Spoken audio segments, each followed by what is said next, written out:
সমাজ নিয়ে কটূক্তি করা মানছি না, মানবো না। আমার সমাজ নিয়ে কটূক্তি করা মানছি না, মানবো না। চৌধুরী হুঁশিয়ার, হুঁশিয়ার, হুঁশিয়ার। মুর্দাবাদ, মুর্দাবাদ, মুর্দাবাদ। কংগ্রেস মুর্দাবাদ, মুর্দাবাদ, মুর্দাবাদ। করিমগঞ্জ সমষ্টির কংগ্রেস প্রার্থী হাফিজ রশিদ আহমেদ চৌধুরী প্রতিকৃতি দাহ করে উত্তাল প্রতিবাদ মাইমাল সম্প্রদায়ের।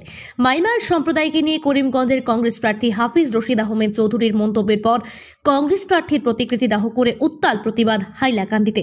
মাইমাল সম্প্রদায়কে নিয়ে বিরূপ মন্তব্যের পর হাইলাকান্দির ধলেশ্বর জাতীয় সড়কে কংগ্রেস প্রার্থীর প্রতিকৃতি দাহ করে উত্তাল প্রতিবাদ সাব্যস্ত করে তারা। প্রতিবাদে হাফিজ রশিদ আহমেদ চৌধুরী মুর্দাবাদ, হাফিজ রশিদ হুঁশিয়ার ইত্যাদি বিভিন্ন স্লোগান দিয়ে প্রতিকৃতি দাহ করে তারা। মাইমাল সম্প্রদায়ের কাছে কংগ্রেস প্রার্থী হাফিজ রশিদ আহমেদ চৌধুরী অতি শীঘ্রই মাইমাল সম্প্রদায় নিয়ে করা মন্তব্য উঠিয়ে নিতে হবে এবং প্রকাশ্যে ক্ষমা চাইতে হবে, না হলে আগামী দিনে ভয়াবহ আন্দোলন হবে বলে হুঙ্কার প্রদান করে মাইমাল সমাজ। হাইলাকান্দি প্রতিনিধি রিপোর্ট, নিউজ অবিকল।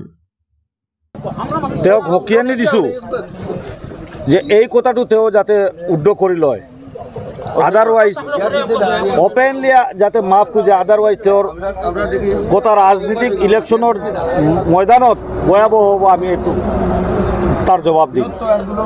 আজি চাওক, এই কংগ্ৰেছ 75 ইয়াৰ্ছ আমাক ব্যৱহাৰ কৰি ইউজ কৰি আহিছে। আজি তেওঁলোক, আজি চৌধুৰী উচ্চ বৰ্ণৰ স্বঘোষিত উচ্চ বৰ্ণৰ মানুহ, তেওঁলোকে আমাক ইউজ কৰি আহিছে। আমার হকে কোনোদিন কোনো কাম করা নাই। আজি আমার হকে আজি আমি ওলাই আহিছোঁ, আজি আমার জাতির স্বার্থত, কমিউনিটির স্বার্থত আমি বিজেপিক সমর্থন কৰিছোঁ। এই কথাটো তেওঁলোকে সহ্য কৰিব পৰা নাই।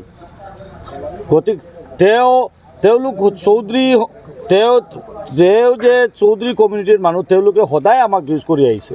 নৰ্থ কৰিমগঞ্জত ইউজ কৰিছে, তেওঁ কেইবাবাৰ ইউজ কৰিছে। তেওঁ মুছলমান সম্প্ৰদায়ৰ ডাঙৰ দালাল আমি ক'ব পাৰোঁ, কাৰণ আজিলৈকে তেওঁ মুছলমানৰ হকে কি কাম কৰিছে। ইএমএফৰ জন্মত তেওঁ আছে, ইউডিএফৰ জন্মত তেওঁ আছে। উকালতিত আমাৰ মাইমাল সম্প্ৰদায়ৰ পাতাৰকান্দিৰ প্ৰায় 1000 ফেমিলিক তেওঁ দালাল লগাই পইচা নি আমাৰ মানুহৰ কেছ উল্টা কৰিছে। গতিকে আমি ক'ব পাৰোঁ তেওঁ দালাল, তেওঁৰ মতিভ্ৰম হৈছে। তেওঁক তেজপুৰত ইমিডিয়েট ভৰ্তি কৰিব লাগে।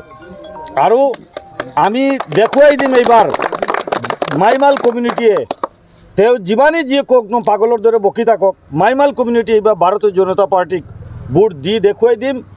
পৰিমল শুক্লবৈদ্য আৰু বিৰাট ভোটত আমি জয়যুক্ত কৰি তেওঁক 3 নম্বৰ পজিশ্যনত নি আমি দেখুৱাই দিম যে মাইমাল কমিউনিটিৰ শক্তি কাক বুলি কয়, আমি দেখুৱাই দিম।